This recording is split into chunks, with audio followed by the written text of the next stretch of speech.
And the third one, he already passed on, but he was part of it because he started back in 1918. They wanted to get money for the Black Hills. And even today, the only people that got money from the Black Hills settlement has been the Lazarus Law Firm and Sanofsky Law Firm. So I wanted to say that we had to mount a campaign because they were going to each tribal council to get them to sell the Black Hills, to go for the settlement. This was back in the 60s, 70s. And so we literally followed them around. Every place they went, we went. And the tribal councils would give us time as well, because it wasn't just us young people. We had these old chiefs with us, traveling in these old Indian cars. But they'd get in there, they ate a lot of bologna, I know that. And they traveled with us. We went all the way up to Fort Kit. We went all the way to Sistine, to Minneapolis, to the Dakota country. We even went up there to southern Canada to inform our people that the Black Hills were not for sale. And we didn't do the talking as the young people, we did to the younger people, but we let the old people speak on our behalf. And they told what the Black Hills means to us. And so we were able to stop that sale. But it wasn't easy. We had to go to every single tribal council. And we got a lot of stories about that. How Fool's Crow and Master King and these other chiefs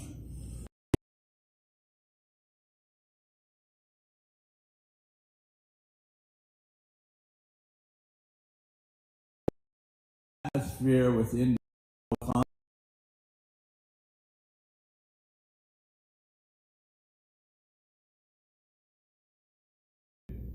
but when these old guys talked, everything changed.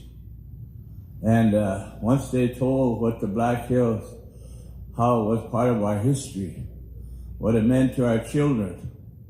And I want to give you an example of how that's working. There's a young man here, his relatives are here, the Eagle Bear family. His name is Christopher.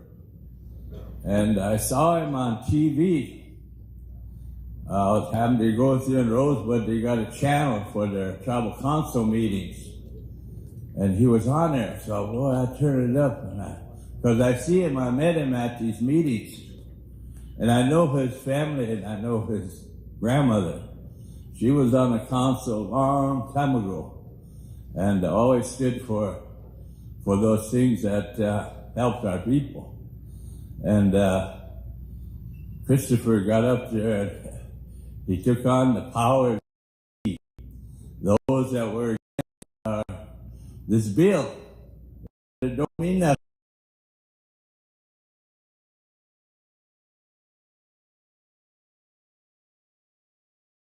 A resolution to support. The subject was on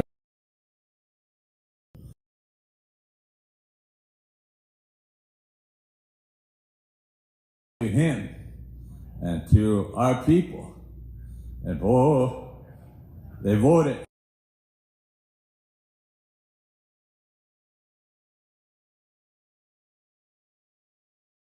That spirit and all those old people that spoke against the sale way back in the day, because Christopher, he got it. So I want to mention him in particular because that's the younger generation.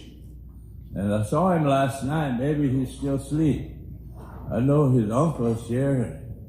You better wake him up because we need him. But anyway, I want to congratulate him in front of everybody because he made a stand.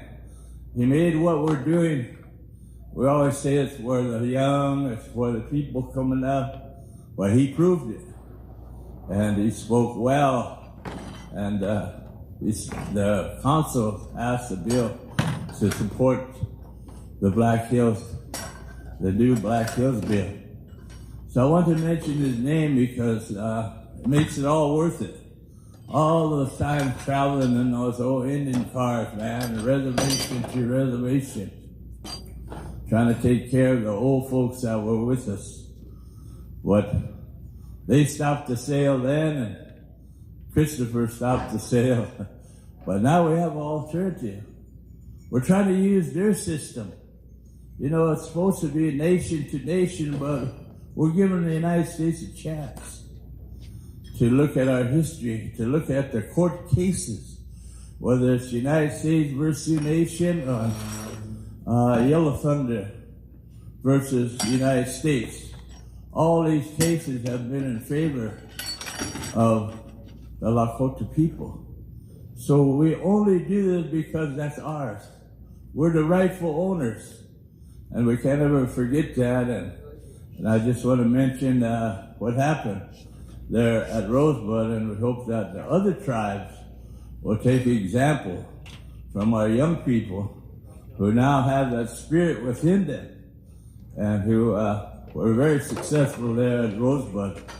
So we're looking forward to Tribal Council at Pine Ridge and others that will. Standing Rock here, I think he's passed it already, and Rosebud. So we're making the rounds again.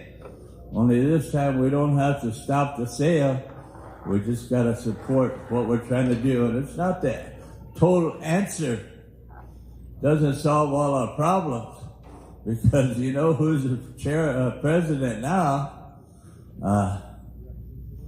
Mr. Trump, what do they call him? Yellow hair or orange hair. Orange hair. That's his name in Indian country. And so that's who we got to go against. And we're going to have a tough road, but see, to us, as educators, as people who have been teachers and whatnot, every time we mention the Black Hills are not for sale. The Black Hills belongs to us as part of the treaty. We educate those young people, we educate the public. So even if we're not successful, just the fight alone lets the United States and everybody else know what the Black Hills means to us. Oceti Sakowin.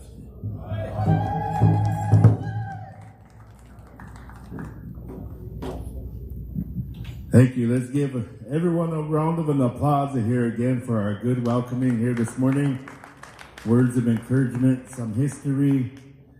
Keep us on track here. Right now, I'm going to turn the microphone on over here to Mr. Mark Tilson. There you go.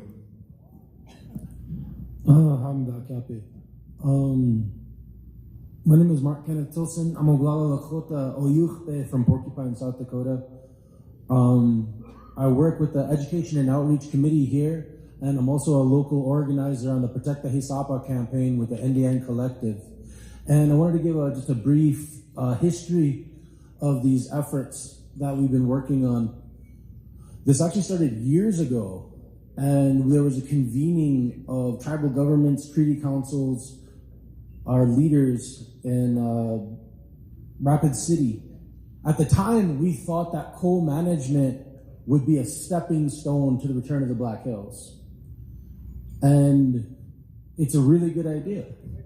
Our thinking was this would let us to have control of the Black Hills in all but name, and we would learn and build the infrastructure and skill set so that one day when we did have the Black Hills return to us, we would know how to take care of the Black Hills properly, and also we would already be in agreement of how they should be managed going forward.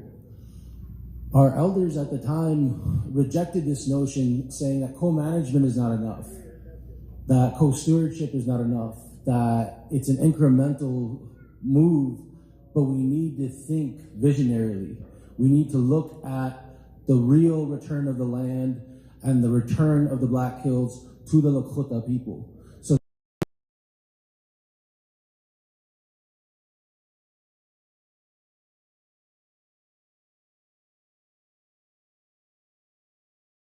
and with the Black Hills Sioux Nation Council, along with, at the time, with the Sichongu Lakota Oyate Treaty Council, convened for over a year, meeting off